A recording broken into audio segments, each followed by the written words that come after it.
This is Crenshaw, Briggs, and VT. We want the touchdown, we not trying to go for 3. And it's best if you get up out the street, cause them bulls out the pen and they bout to stampede.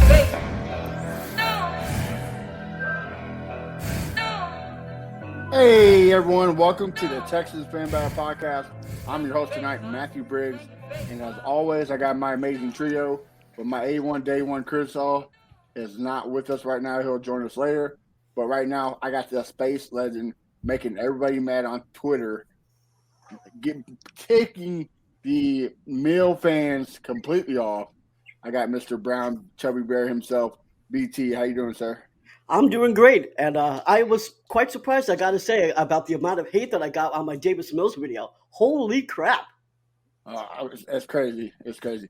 And guys, if y'all listen to ESPN 975, you know this guy very well. We got Mr. Cody Stoots from The Wheelhouse.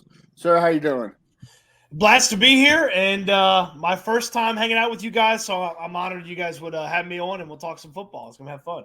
Man, you've been one of the goals to get you on, so we are glad to have the check off. So appreciate you coming on.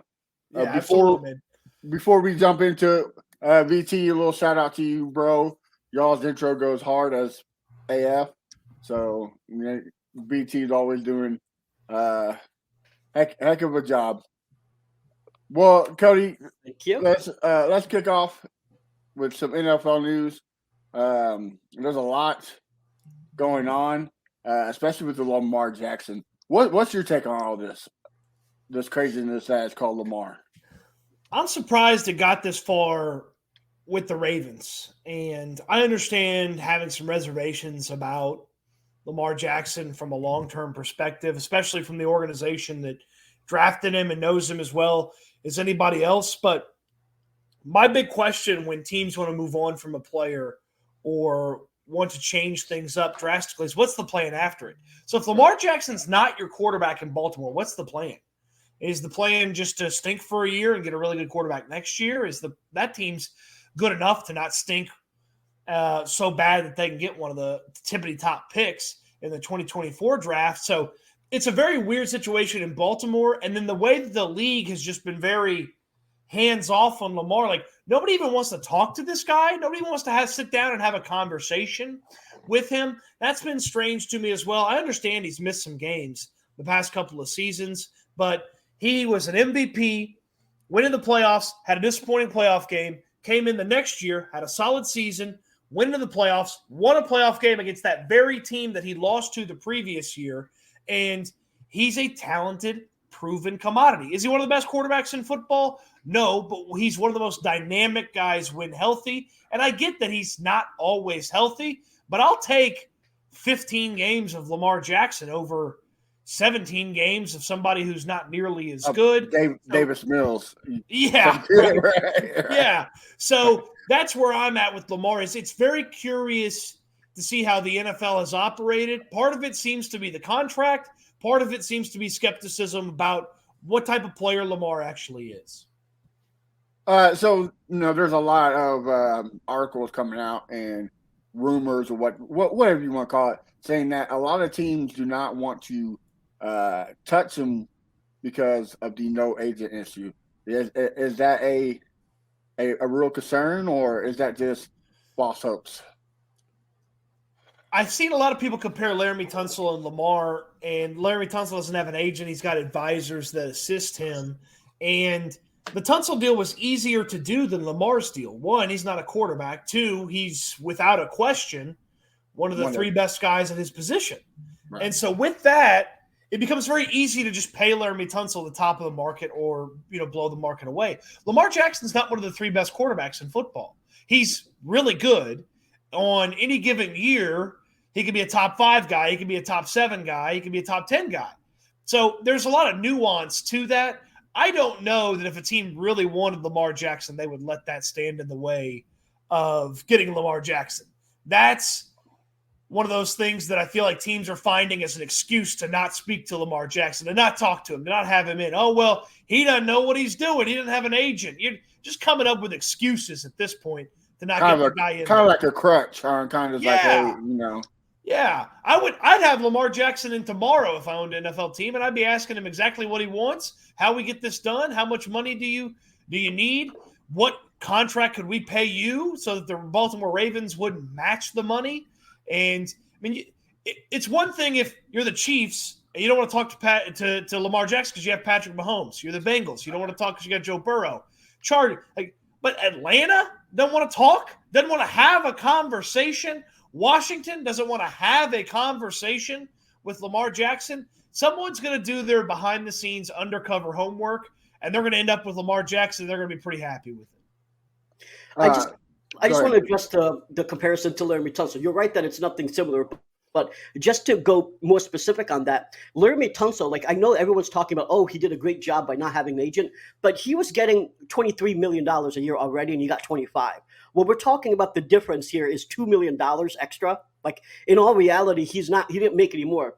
Lamar Jackson was on a rookie deal, so he was getting about $8 million a year.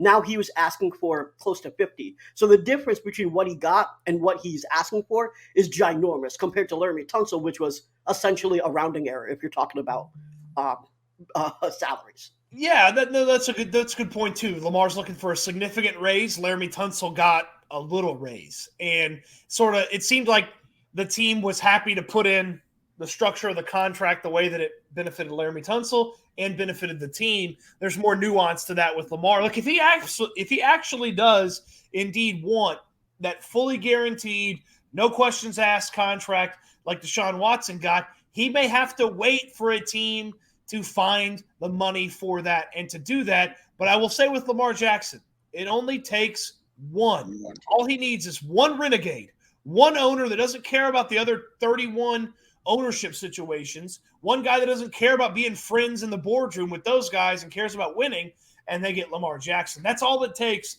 to get Lamar Jackson. It just feels like the brotherhood that is NFL ownership has sort of kept this from occurring the way Lamar certainly wants it to occur. Well, let's bring this back to Houston. I'm sorry, can I just say one more thing about Lamar Jackson? Which is, to bring this back to Houston, I know that most people are either Bryce or Stroud at this point, but can we get your little spiel about it? Because I'm a huge Lamar Jackson guy in terms of coming to Houston. I think anytime you can get an all-pro MVP level quarterback instead of getting a rookie that could potentially be a bust, you do it. And if it's only 2 first-round picks with the tag, you do it. And the money doesn't bother me because we have $150 million coming up next year. So what do you say on that? So there's 2 Lamar Jackson scenarios that are acceptable to me, I guess is the way I would phrase it. One is Bryce Young is my preference, a quarterback. I like Bryce more than the other quarterbacks. I like getting Bryce with the number 2 pick, keeping the money dry, using it however you want to use it the next couple of seasons, and building around Bryce. That's my number one quarterback desire. Number 2 is trade number 2 and next year's Texans pick for Lamar Jackson. So I would be very interested in having the conversation with Lamar. You mentioned the money. They've got the money. Actually, overthecap.com right now, the Texans have the most salary cap space in the NFL next season. Right. Obviously, the cap's going up, so a lot of teams are going to have cap space, but the Texans have a lot of it right now. Nobody is extremely highly paid on this team besides Laramie Tunsil. I know Titus Howard's due a contract here pretty soon, but that ain't Laramie Tunsil money. That's not quarterback money. So I would be very interested in what I call the thread the needle situation with Lamar Jackson. And it's hard to do. I would venture to say damn near impossible, and you'd be in trouble if it didn't work. But that thread the needle scenario is you talk to Lamar after the draft because you didn't draft a quarterback. You talk to him after the draft. You give up the Texans 24 and 25 pick, but you use all the picks this year to help the team now. Then you pay Lamar. That's the thread the needle. The tough part about that, if it goes haywire, if the Ravens match it, if Lamar doesn't like your offer, all of a sudden you're left without a quarterback and you're left without a clear path to get a quarterback. So that's tough. I like the Lamar scenario. I just don't like it more than Bryce Young at 2, which is sort of my preference. So many variables that you don't. That's out of control. Yeah. Look, if the Texans were picking 5th, if they were picking 7th, if they were picking 9th, go get Lamar. Like that I'm pounding the table to go get Lamar Jackson.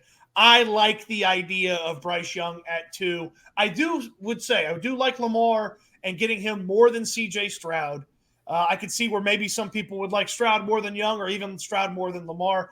For me, it goes Bryce, Lamar, Stroud, and then everything else from there. Okay. All right. Well, always late. No, I'm just kidding. You guys make a fast-moving entrance. Crenshaw, tell us what do you think about this whole Lamar Jackson? Does he finally go to a team, or is it a wait-and-see test with the Ravens? It's going to be a wait-and-see test. I think he needs to just get an agent and just, swallow his pride, or he needs to just kiss and make up and go back to Baltimore. I understand he wants the same money or the same guaranteed money or more that Deshaun had got, and he deserves it because he's done more and everything. But right now, it's just real, real ugly. And then you got the fans turning on him. I don't know why fans turn on players so fast when they don't want to be with the organization. They're saying a lot of bad things about him that these guys want to say it last year. So they're showing their true colors. But he's a great talent. And like Cody said, if we was picking later, go get him. We got the ammunition. We got the salary cap. Go get him. But picking at 2, give me Bryce, Christopher Young, and let's go. It sounds like a plan. Earlier you said crazy owners. I'm glad you brought that up. The Commanders are looking like they are about to be sold to somebody else. Magic Johnson being one of the purchasers. Cody, what does this mean? Like, is it crazy to you, or are you glad? It's crazy to me that Dan Snyder's finally to the point where he's going to sell. And the NFL has gotten to the point where they've threatened him enough to make it seem like, hey, if you don't sell, we're going to make you sell. And then that may not work out to your benefit. You hear the rumors about Snyder not even being in Washington right now, hanging out in Europe and preparing to sell the team. $6 billion after the Broncos just went for, the mid-4s. That is a significant improvement over a team that just got sold a few months ago. Interesting to see sort of the names that have popped up. You mentioned the ownership group with Magic Johnson. There's another ownership group with a guy out of Canada who's a real estate mogul. And, of course, from a Houston perspective, Tillman Fertitta had a bid in initially at $5.5 billion. Well, now the bids are at $6 billion. I got a hunch that if Tillman Fertitta wanted to find another $500 million, he could. He could find the rest of that money to get to $6 billion, and then it's up to Dan Snyder to sort of choose between those offers. Or if somebody wanted to come in over the top of those $6 billion offers, Tillman Fertitta can find the money if he needs to find it. So intrigued to see what ultimately happens if it stays a 2-horse race. But it seems like this thing's going to get done before the draft. And if it does get done before the draft, if we know an ownership change is happening before the draft, who knows what these owners may feel like from a Lamar Jackson standpoint. Maybe they're jumping back in, or maybe they're trading up in the draft. Maybe they really want a quarterback. The Commanders are such a wild card because if they're in transition, what do they do? If the new ownership's already in there and they want to get their hands all over it, what do they do? But $6 billion. I understand that when you sell it, you don't own the team anymore, but I think there's definitely going to be some ownership groups that are going to look around and say, well, if that team got $6 billion, what could our team get in a couple of years? And do we want to get out of the football business and just take our money and run, so to speak? So not every team's worth as much as the Commanders. Obviously, the media market, where they are, that matters. The history of the team matters. But, man, that's a hefty price for a football team. And it seems like they have no shortage of people that want to pay it. And plus a stadium. I mean, last year you see all the videos of the rain just falling down on fans. It looked like the stadium was just, falling completely apart. BT, I'm sorry, Cody, we're going to say something? Go ahead. Yeah, I mean, that's part of probably the new ownership is they're not going to play at that dump. Right. I think FedEx Field is what they call it. I think they might have changed the name. That's what it's been for a long time. Yeah. I would say not just water. Remember, there was literal poop coming on. That's right. On their heads, right? So, you got to match that playing level, right? I mean, the play on the field, you got to match it. So exactly, shit everywhere. No, yeah. So, I mean, I think that, there's a good chance that before the season starts, they'll have new owners. My question is whether they're going to change the name or not. I think that Snyder was an idiot, in my opinion, and for many, many things. But let's just talk about the name. From what I heard from the reports that came out, he could have paid $2 million and got the name Admirals, which I thought would have been a much better name than Commanders. Because anytime I think of Commanders, I think of commies, and that's all I ever call them. And who wants to be called commies when you're representing Washington? Like that doesn't make any sense to me. I mean, like, did this not go through a focus group? Like, you're from Washington, and your nickname is the commies. So what the hell? Like, that was really dumb in my opinion. I liked football team. I mean, it was unique and different. I liked that enough that they probably should have hung on to that for a couple more years. Crenshaw, before I go to you, what do you think of this comment? Snyder has blackmail info on every NFL owner. He should have been gone. Do you believe that, Crenshaw? Yes. 100%. Yes. What do you think about the situation? I mean, I just feel like that. Like you said, it should have been gone. They should have been handled it. I wanted to hurry up and end. I'm pretty sure the fans wanted to hurry up and end as well. But he just holding on to his info like how a woman would hold on to info from a guy. Right. That was a good one. All right. Well, moving on to the next subject. Some NFL rules have changed. I don't want to go into every rule because there's a lot of them. Bet sporting is legal now at stadiums. You now get the number 0 on your jersey. So, BT, I'll start with you. Which one caught your eye, and are you happy about? Well, let me start with which one I'm not happy about, actually. And that's the rule that teams can have 2 Thursday games, and I'm not the only one. Publicly, RG3, Patrick Mahomes, the Maras, they've all said that they don't like it. Thursday games are tough because you have such a little amount of time to recover. You don't have a lot of time, to change the game day playbook either. So you're always at a disadvantage. And, for an organization that's saying that we care about player safety, that we want to, they were looking into stopping different type of tackles and stuff, but then they're going to give them 3 days to recover. That doesn't make a lot of sense to me. I'm sure players don't mind it. I found it interesting, though, that tonight that Clint from 610 said it shouldn't be a big issue. I find it a big issue, actually. So that's the one I don't like. The one that I really wanted for them to actually pass that didn't was the roughing the passer review. The Rams actually proposed that. I think we can all agree, all 4 of us. I don't think there's really much dissent out of there that the referees have been treating quarterbacks like, toddlers. And if they could actually have some sort of review process for this, maybe things will work out a little better, because it's completely not consistent at all. Like one quarterback is treated like a baby and the other quarterback getting hit all the time, and it's never called. Right. So that's the one that I don't like.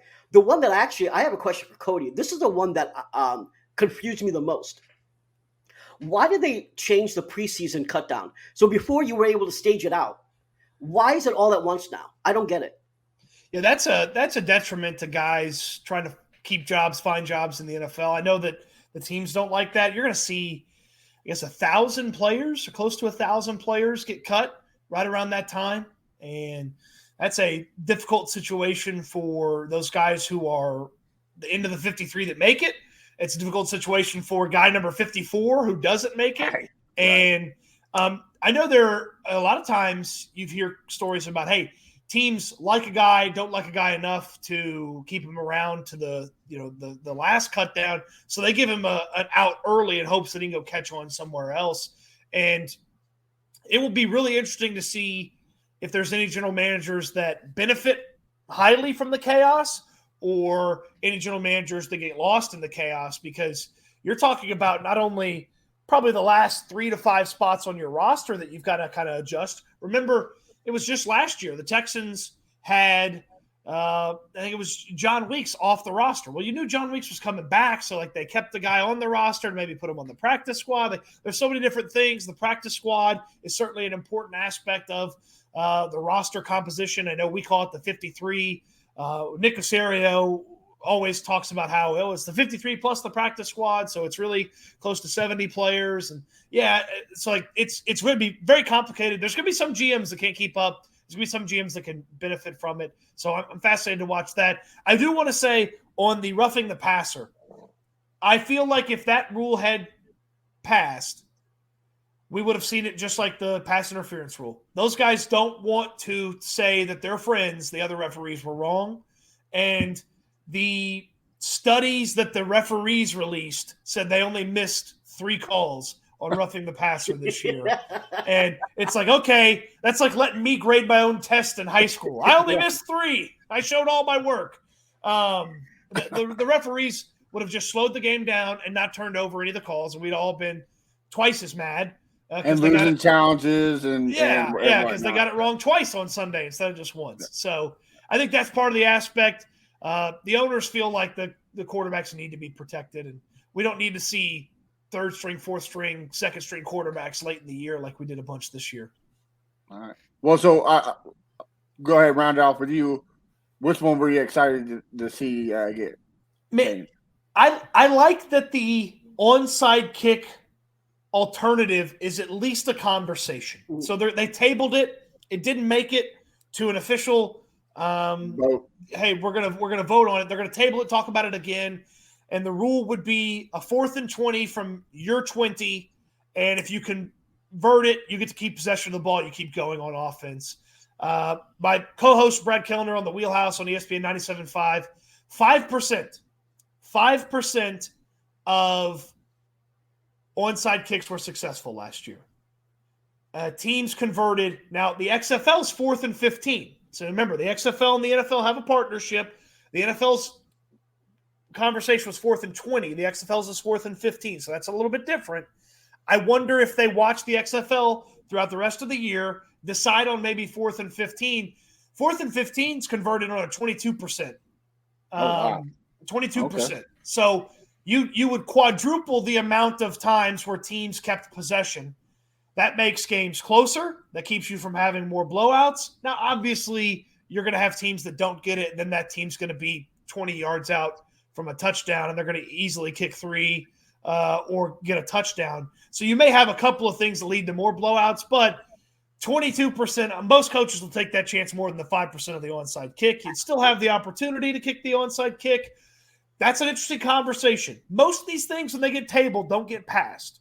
But it's at least on their radar. It was on their radar last year. There's more discussion about it this year. They have data from a partner in the XFL to kind of pay attention to. So we may see a onside kick alternative in the future in the NFL. It's closer than it's ever been. Right. Did you see that game in the XFL where I honestly can't even remember what the teams were? It was this. It was the Battlehawks. Yes, it was A.J. McCarron, former Houston Texan. Yes. And so they came back after really not having a prayer. They came back with because of that 4th and 15. I mean, that's actually been one of the cool things about the XFL is that, you know, a lot of times you watch a game in the NFL, right? And then the fourth quarter, like, what do I need to watch this for? You know, they're 20 points behind. There's no way. They're 21 points. There's no way. This changes that. I honestly hope, really, really hope that next year or sometime soon they do pass it because that will make NFL games so much more fun. Yeah. Oh, yeah. I do believe. Look, it's gonna lead to more scoring. It's gonna lead to closer games. It's gonna lead to eyeballs staying on games because there's an opportunity to come back and more strategic moves, plays. You know. Yeah. So it'll be very interesting. I do have one more. I have a question for you guys on the rule change. You can wear 0 now. Right. What Texans players should wear 0 this year? Darnell Washington when we draft him. Oh, Big O? You want Big O? Chris, what about you? Well, to have that number, you got to be good. But I'll say Nico Collins because this is last year, so he got a 0. I'm gonna go opposite. I'm gonna say it's gonna be Davis Mills because it's gonna be the amount of games he's gonna start next year. So I say Davis Mills.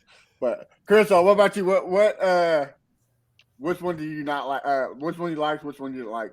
Well, I don't like the 2 Thursday games. Yeah. I don't like that right there. That's too much right there. Now I wish they would change like to college on the pass interference. Like give us 15 yards. I don't like the spot pass interference. I wish they could change that in the future. But mostly the Thursday games and like you guys said, that 4th and 15, 4th and 20, that does sound like fun. But 3%, damn, I didn't know it was that low. That's a low percentage right there.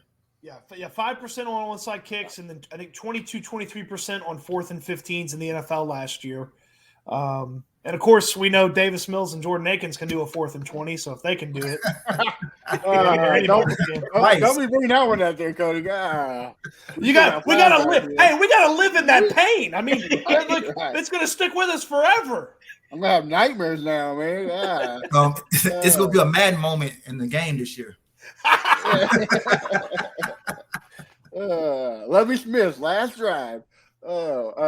I like the 4th and 20, but if they bring that in, they got to bring in the onside interviews with the players. Let them cut a promo. I would love it. I would love to hear somebody like Von Miller, Khalil Mack, Jalen Ramsey just talk crap. I would love it, but it's probably not going to happen because, out of control. All right, guys. Well, let's jump into the Texans draft real quick. Houston Texans flag. All right, we're on the clock, and we're gonna turn to picking. We're gonna make you a Houston Texan. All right, guys. Before we jump into the draft, there's some stats that VT came up with, and he wanted me to share them. Number 1 overall draft slot ranks 9th in terms of average career length, 70 games.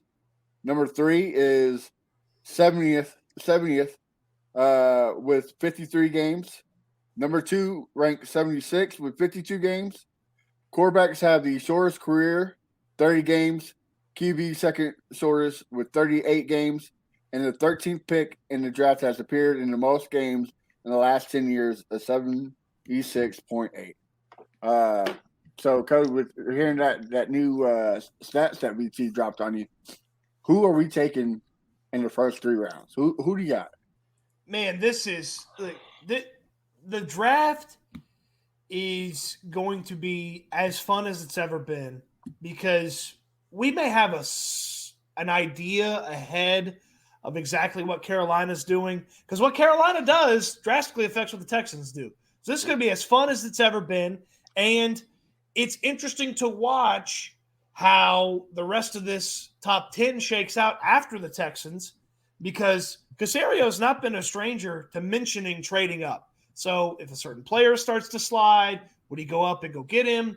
If the players that he really likes are off the board, would he move back a couple spots like he did last year? This is going to be one of the more fun drafts in the history of the franchise. It's arguably the most important draft in the history of the franchise because you're going to get a quarterback to replace the only franchise quarterback you've ever had with Deshaun Watson departing last year. So it's going to be fun. I tend to hope for quarterback, edge rusher as the first 2 picks, and then just filling out after that. I also am a big fan, if you're sticking and picking at 2 and 12, I'm a big fan of using that extra capital to get you a 3rd first-round pick. So maybe it's a wide receiver that falls. Maybe it's one of these tight ends, although I'm not in love with a first-round tight end as much as some are. Maybe it's you go quarterback, wide receiver with the first 2 selections, and one of these defensive linemen starts to slip, and you want to go get him. So I very much like the idea of using the 2 third-round picks that you have, maybe one of those, some other selections, and jumping up from 33 so that you get the additional first-round pick. And I would hope that the first 3 selections are quarterback. I almost feel like that's a foregone conclusion. It's a quarterback and then wide receiver, defensive end, or defensive end, wide receiver in that order. That's my preference for the top 3 picks that the Texans will make. All right. Before I move on to the fellas, we all 3 are in unison going after JMS, the center from Minnesota. Are you a fan of him? Do you think we need to go get a center 2nd, 3rd round? center is the only thing Nick Caserio didn't get in free agency that I really wanted him to get. I had a checklist for Nick Caserio. I wanted some depth at the defensive line. I wanted some linebackers. I wanted something fun, which Dalton Schultz turned out to be something fun. I didn't anticipate them getting Dalton Schultz, but they certainly that turned into something. The only thing he didn't get was a center. Now I get some of those guys stuck. Postage stayed in Cleveland. Bradbury stayed in Minnesota. The San Francisco guy stayed in San Fran. The Dieter guy that they grabbed, weird career. I haven't seen a career quite like his in a long time. He started and didn't start, then did start, then didn't start. Yeah, very strange. I understand the need for it. I wonder if there's that much of a difference between Schmitz and the second, third, fourth best center. And if there is that much of a difference, then make the selection. But if there's not that much of a difference, then let's see kind of how a different position with a bit more priority shakes out. You can't solve everything, but it certainly would be nice to have a more talented option. I did find this interesting. I went and looked at Michael Dieter and some of his college stuff that he had put together prior to ending up in the NFL draft. And he had roughly the same accolades that Schmitz had in the Big Ten. In fact, he had a little more. He was an All-American as well. He was a two-time first-team Big Ten player, and he was the Big Ten Offensive Lineman of the Year. And Schmitz has pretty similar accolades. So, they're not exactly the same. Dieter's taller. So maybe that affects his ability to do this or do that. Schmitz is a little bit shorter, so maybe he's more compact and powerful. People talk about him like he's a plug-and-play guy. It would be nice if look, Kenyon Green didn't play well last year. I was a big fan of Tyler Linderbaum going into the draft. It'd be nice if Kenyon Green was Tyler Linderbaum and you were looking for a guard and not a center. The center is just so specific, and there's not a lot of extra to a center. Sometimes guards have versatility, can play center, can play tackle. Obviously, tackles sometimes have versatility, can play inside. Centers feel like they're very much that's it. But hey, if he's good and he's going to start for 10 years, then okay, make the pick. It's not exciting, but you know what else isn't? It's exciting winning. And if he helps you win, do it. Let me just make my argument on why I think JMS is that perfect pick for 33, and he may even go sooner. But DeMeco Ryans and Bobby Slowick have said they want to be a run-first team, right? We want to be able to run in the middle at will necessary on those 4th and 1s, on those 3rd and 1s. And JMS is the best run-blocking center in this draft, so he makes that possible. Last season, even though Dameon Pierce was a beast, we were actually, I forget what it was the last or second to last. We were the worst in terms of short yardage situations when we're trying to run the ball. We had the most stuffs. And again, this is Dameon Pierce, who has, amazing yards after contact, and he couldn't do it. And we need something so we can convert on 3rd down. We weren't able to convert on 3rd down in those short yardage situations, and we need to be able to solve that. We also saw Scott Quesenberry basically almost get Davis Mills murdered. So we have to prevent that from happening, whether it's Bryce Young or CJ Stroud. So I think there's an argument to be made that even though, yes, you're right, the center is not a sexy position, but it's so important for what we want to accomplish that I think you have to do it. And to me, if we don't get either JMS or Tippmann, that's a problem to me. Like we bailed on center for essentially for 2, 3, 4 years, really. It's time to solidify that position. JMS's NFL comparison on NFL.com by Lance Zierlein, who's a colleague of mine at ESPN 97.5, is Ben Jones. If you signed me up, you signed me up for a Ben Jones-esque player. Ben was not real good his first year in the league, but then he turned into a very nice player. Probably should have never left the building, right? And was fantastic in Tennessee. Got a free agent contract and another contract with them. So hey, if you tell me he's going to turn into Ben Jones, I'll sign up for that. And he's familiar with the zone blocking Ben Jones was. So Yep. I love that. The only reason why I'm not completely, I mean, I do want JMS, but if we don't get him, I'm not going to be heartbroken because this draft is so stacked at position players. To me, it reminds me of the 2011 draft where it's just every position just has a lot of players that can make an impact on his team. The guy from Wisconsin, there's a couple the guy from Michigan. There's a couple players that I wouldn't mind getting, but I really do want JMS. Crenshaw, they're being quiet and all since you're late and stuff. What you got in draft? What do you want us to go?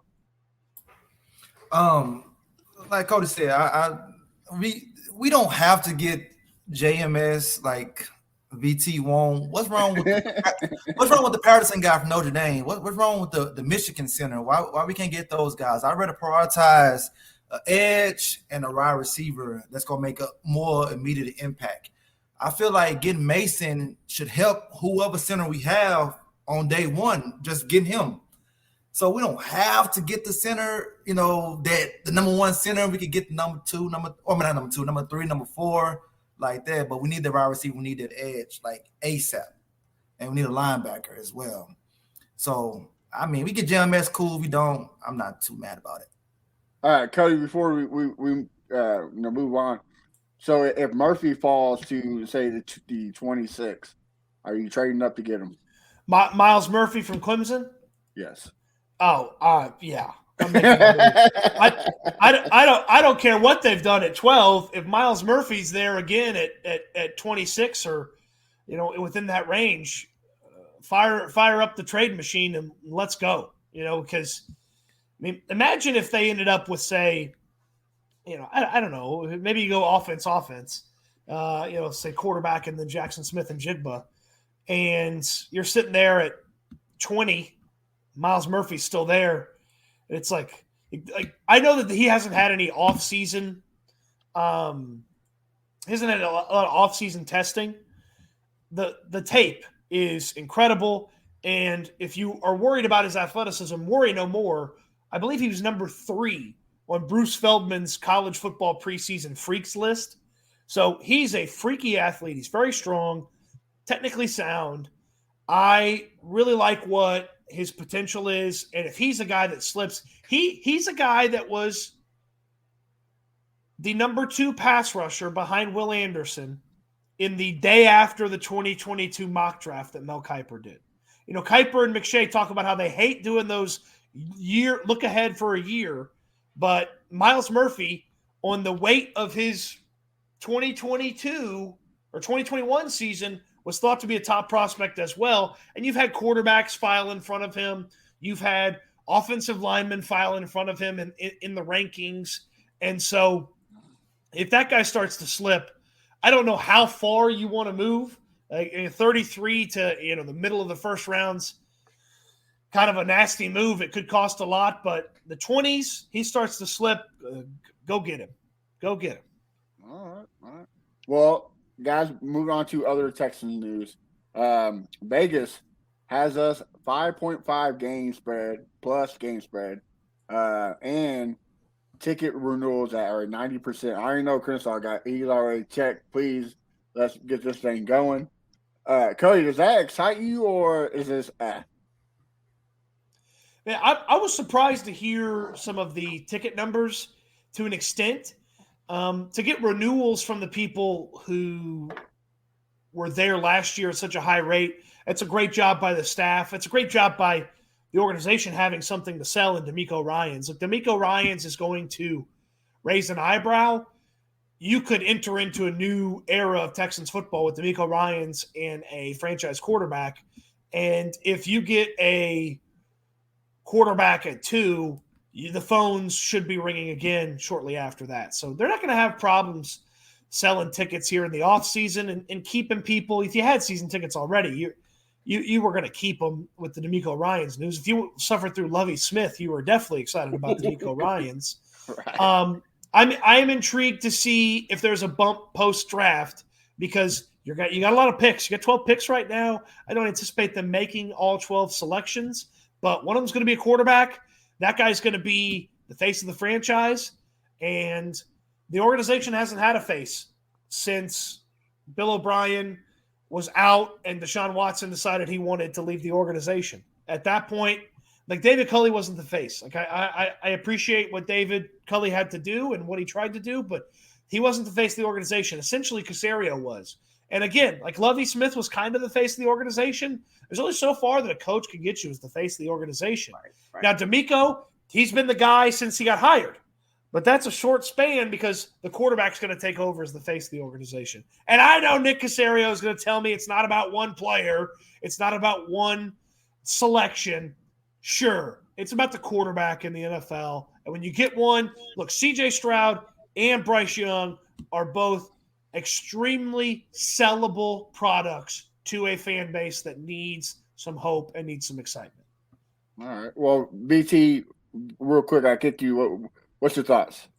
Well, I think that the 5.5 games thing, we really should be better if we land the draft, as long as we're staying healthy and we hit the draft. I can't imagine that we really only have 5-6 games. Like 7-8 is more what I'm thinking at right around there.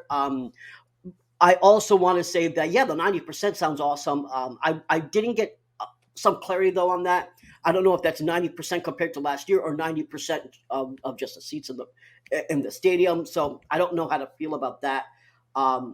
The one thing that I think is interesting, though, that Cal said in that same interview where he was talking about the ticket sales, where he said, I have this here, like the exact quote was, "You want to go into the draft and try to pick the best players, not to fill holes."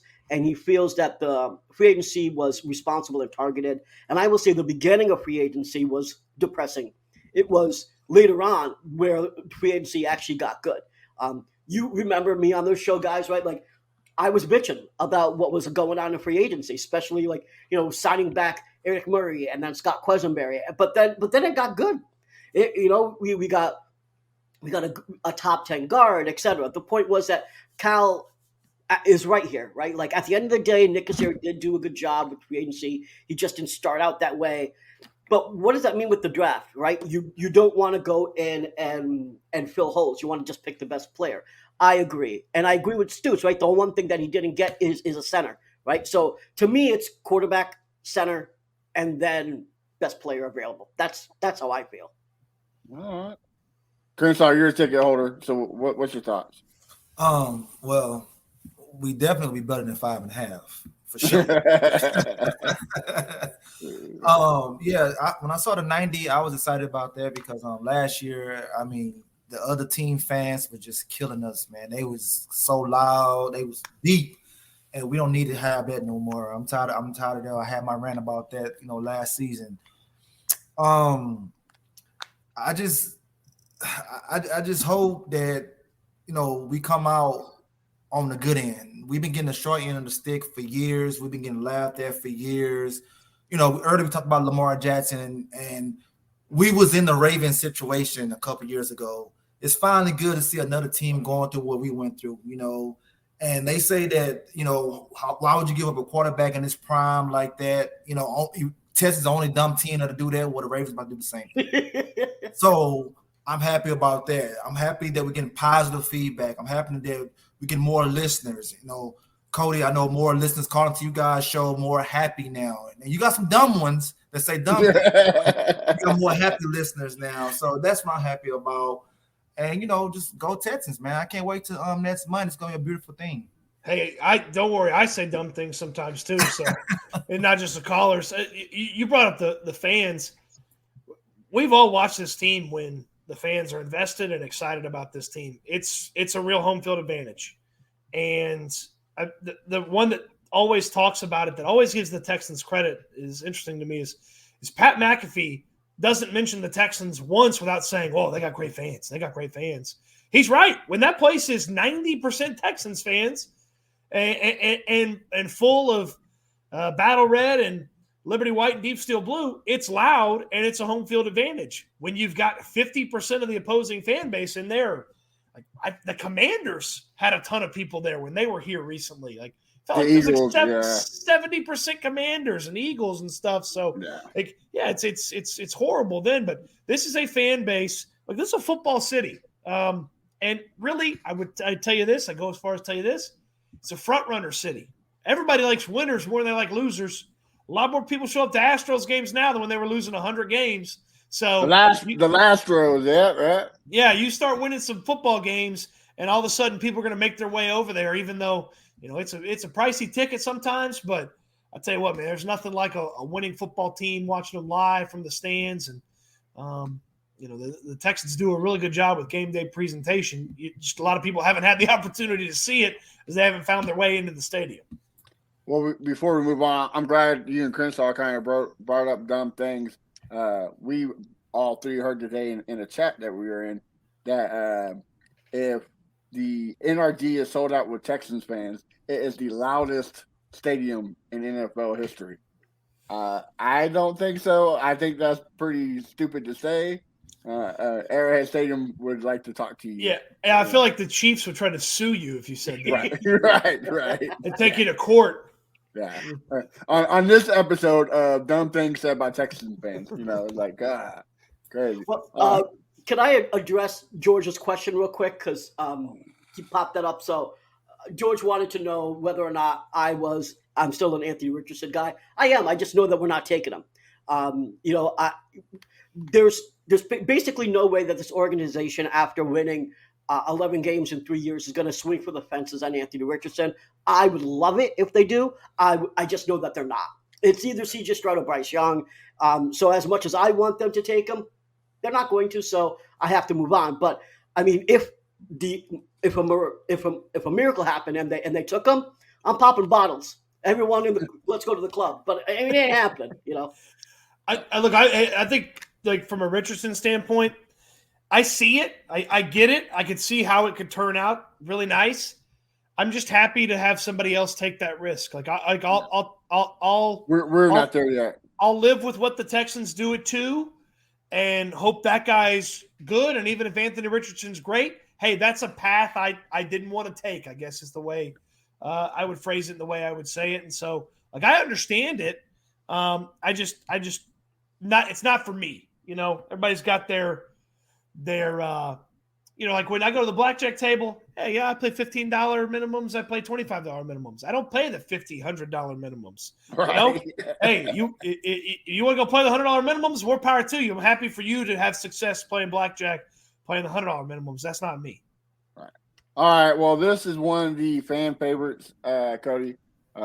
Before we do, got a little video for you.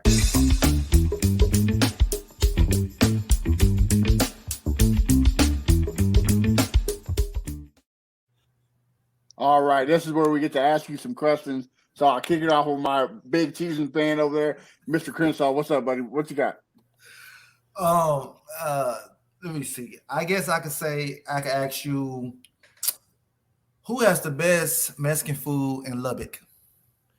Ooh, golly. So in Lubbock, I went to Texas Tech, and then I stayed and worked in Lubbock after I finished at Texas Tech. So when you tell people you were in Lubbock for 7 years, they're like, yeah, that makes sense. I'm like, no, I wasn't in school for 7 years. Come on.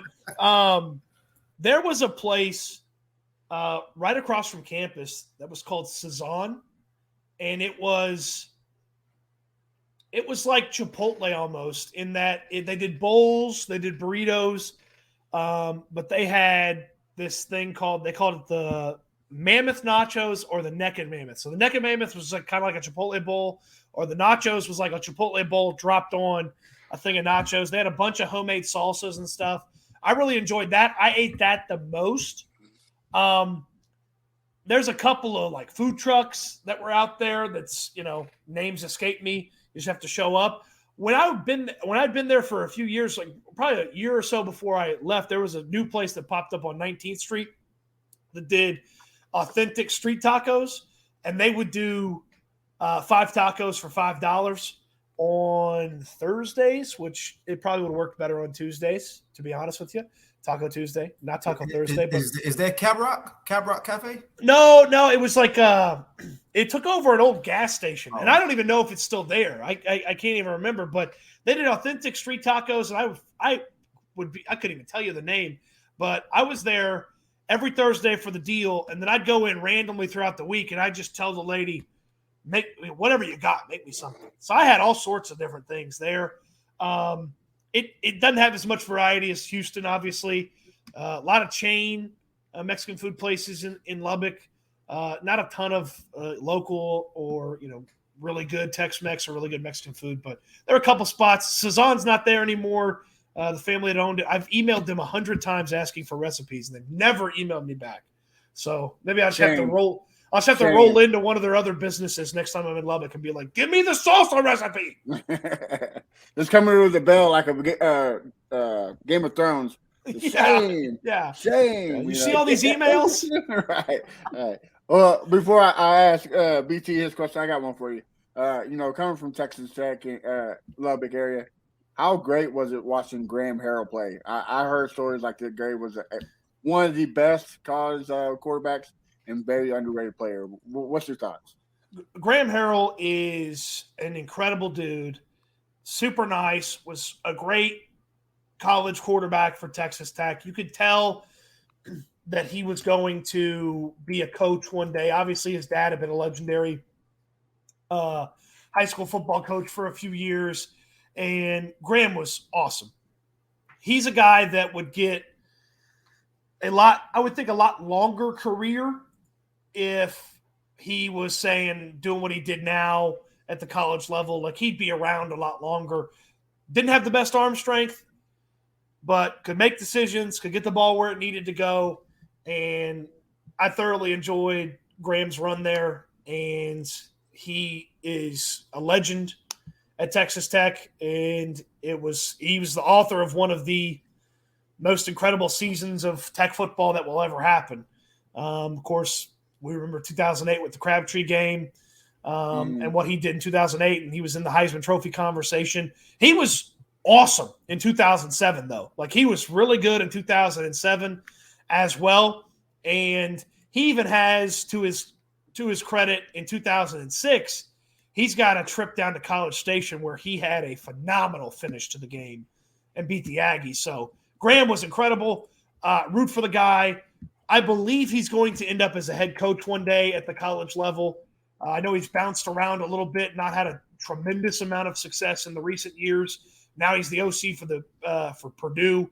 I believe he's definitely going to end up as a head coach at the college level someday soon. He's not even 40 years old yet, so he's got plenty of time to make his way through life. And great quarterback to watch, great guy, and was great to Texas Tech while he was there.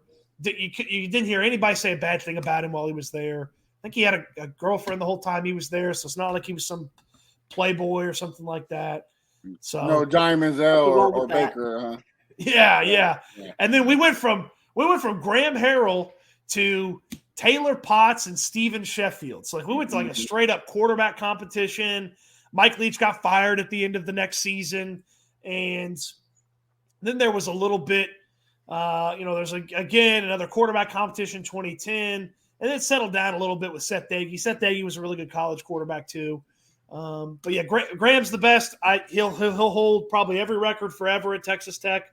As many as he currently does have. He played 3 full seasons. So, and the guys just don't play 3 full seasons anymore. No. And so he was awesome. It was great. Real quick, only on college level, who are you picking, Graham Harrell or Patrick Mahomes? Ooh, if you put Mahomes on the 2008 Red Raiders, they probably still lose to Oklahoma because that was a buzzsaw situation. You weren't beating Oklahoma at that time, so they probably still lose to Oklahoma.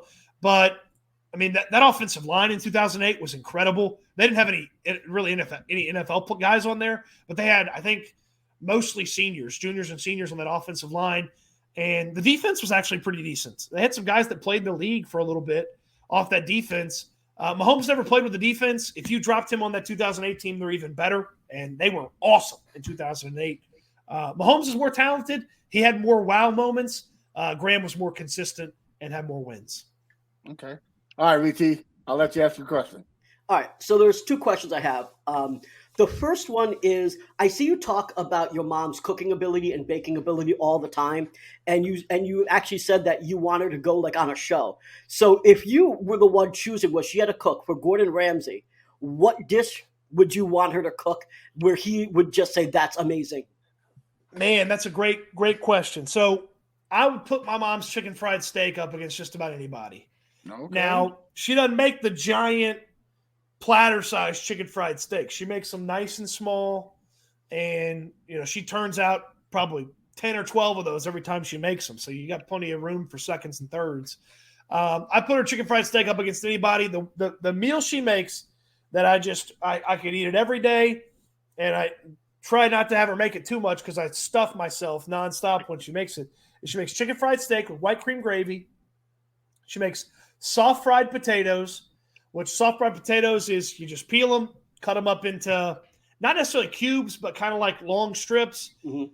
Put them in the pan a little bit, saute them a little bit of salt, a little bit of sugar, steam them a little bit. They get very soft, still like a little bit of bite to them. Those are really good. That's my grandma's cooking right there, man. Woo! And then she'll make some homemade rolls. And then if you're dying to have something green on the plate, which I never am,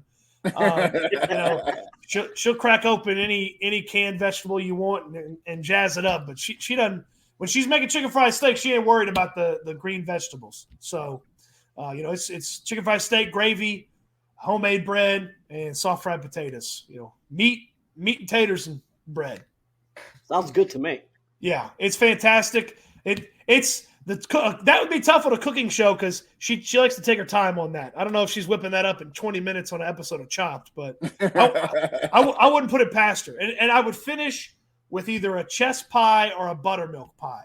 Ooh. Two underrated but very southern pies. So either a chess pie or a buttermilk pie. She crushes both of those two. All right, BT, your last question? All right, so my last question is, so you used to put people on trial. Like I remember when you put Sean Pendergast on trial for Sam Darnold having a fat face, right? So I want to know who you would put on trial. It could be like any podcast. It could be any sports DJ, anyone at all. But who would you put on trial and why? My colleague at ESPN 97.5 and voice of Houston Cougar basketball and baseball, Jeremy Branham. I could send him to the sports fan jail forever because Jeremy one time said he would trade Deshaun Watson for the rights to the name and logo of the Oilers. Oh, wow. That's it. He didn't want any picks. He didn't want any players. He just said, hey, I'd trade Deshaun Watson for the name and the rights to the Oilers. And Jeremy, when he said that, I was so frustrated and upset when he said it, I coined a phrase called Bad Take Boulevard. And I said, Jeremy lives on Bad Take Boulevard, and he's got the biggest house in the community. And so, yeah, if I could have the trial of the century, I'd put Jeremy Branham on trial for that take. And Jeremy knows I love him, and we give each other a very hard time. He's a big Will Levis guy, so I'm excited to watch him be on the wrong side of history with Will Levis. Once again. Yeah, exactly. But Jeremy be the guy, and I'd do my best Perry Mason. Well, I guess Perry Mason was the defense attorney, so I'd do my best Law and Order and convict him. There we go. All right, Chris, I got any more questions for Cody before I let him go? Yeah. What is your most memorable interview or memorable moment, period, on any radio station you've been on? Or podcast. So besides this one, Cody, I know this one's pretty memorable. Right. I was at the Super Bowl with the national show that I was on with my current co-host, Jake Asper. We used to host a national show on SB Nation Radio. And I interviewed Derrick Henry. Ooh. And he was promoting Gatorade. So at the Super Bowl, everybody promotes whatever they're doing. He's promoting Gatorade. And it was the worst interview I've ever had in my entire life. Oh, wow. Not my fault. I asked good questions. Derrick Henry was not interested. I just had a recorder. It was just me and him. And I was getting yes or no answers to like, how do you feel about your season this past year? And he'd be like, yep. I'm like, all right, cool. All right, cool. So that's the memorable one in a bad way. Some good ways. Sean Payton's one of the best interviews I've ever been a part of. He's magnetic. He's engaging. At that time, he was the Saints head coach, so I didn't know he could almost end up as the Texans head coach. But Sean Payton was fantastic. The first time that I was on 610 and we got to interview J.J. Watt on the show was great. And I remember I was trying to figure out what to buy a friend of mine for their wedding. And I asked JJ, I said, hey, I'm thinking about going off registry for the wedding. Do you approve of that idea? He's like, I only go off registry. I was like, yes, yes. But one of the highlights and one of the ones that I can tell people the most who aren't sports fans is I interviewed Martha Stewart. Whoa. And Martha Stewart did 4 interviews at the Super Bowl that year. She did CBS Sports. She did 2 other like huge outlets, and she did our outlet, which we were one of the smaller national outlets that were there. And she sits down, and she's in Radio Row for sports radio. So she's very skeptical about 2 guys who, you know, Jake's in his mid-20s, I'm early 30s. And she's very skeptical that we know exactly who she is. And my co-host Jake introduces her, and immediately I go, Martha, you know, you're fantastic. We did your spatchcock turkey recipe for Thanksgiving. And she lights up and she realizes that I know who she is. And she understands that, you know, we know her as more than Snoop Dogg's friend. So she and I talked a bunch of different things, and she's got this great baked potato trick.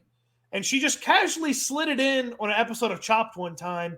But I was listening, and so you bake the baked potato in the oven. You got it in the foil. When it comes out of the oven, wrap it in a towel, or I got the Ov glove thing, and you take it and you smash it on the counter. You flip it over and you cut that side open. It's the fluffiest baked potato you've ever had. And I talked to her about that, and then we talked about potatoes for 2 or 3 minutes after that. And it was really fun. And apparently the best potatoes in the world come from Maine. I did not know that. I would have told you it was Idaho. Right. What do I know? But Maine potatoes. So Martha Stewart's really good. But I've been very lucky, very blessed in my career.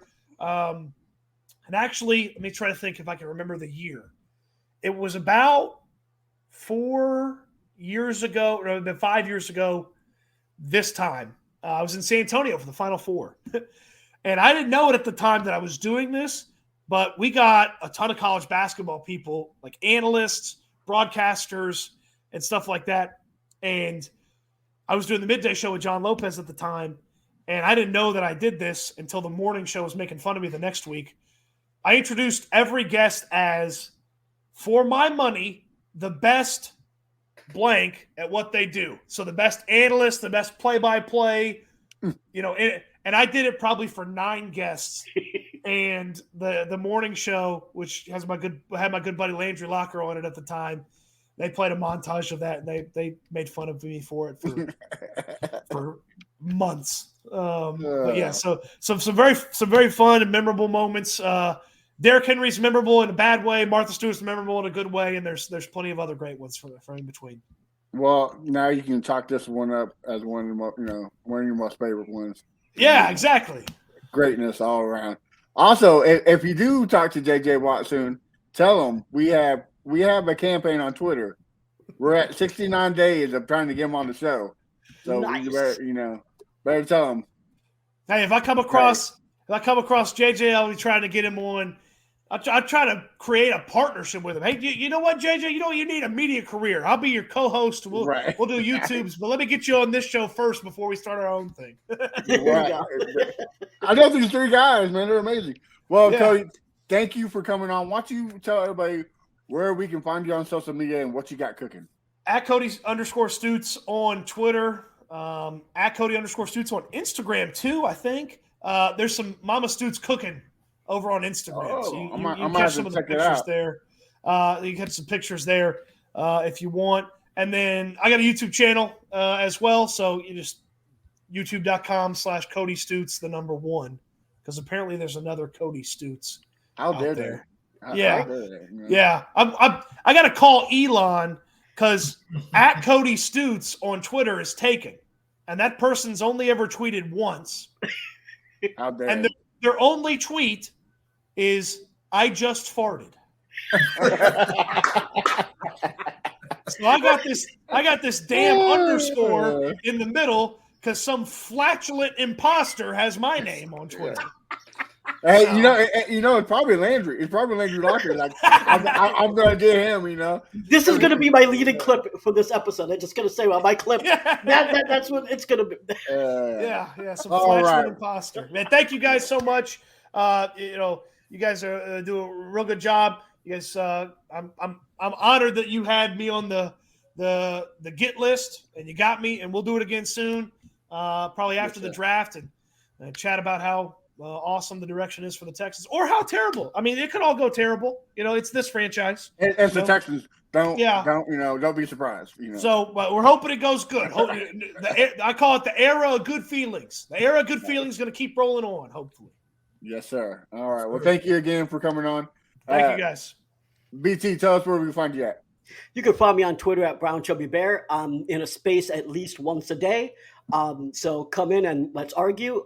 You can also find my articles on fanbattlesports.com. My latest article is all about Lamar Jackson. It's a little lengthy, but it's a good read. I also did a video with my good friend Leo and Bab. It's a good 30-minute video within the article as well. So if you don't want to keep searching for stuff, you can read that article and watch that video. I think we did a good job. Find me on Twitter. Let's argue. Crenshaw, what about you, brother? Find me at Fifth Ward Crenshaw.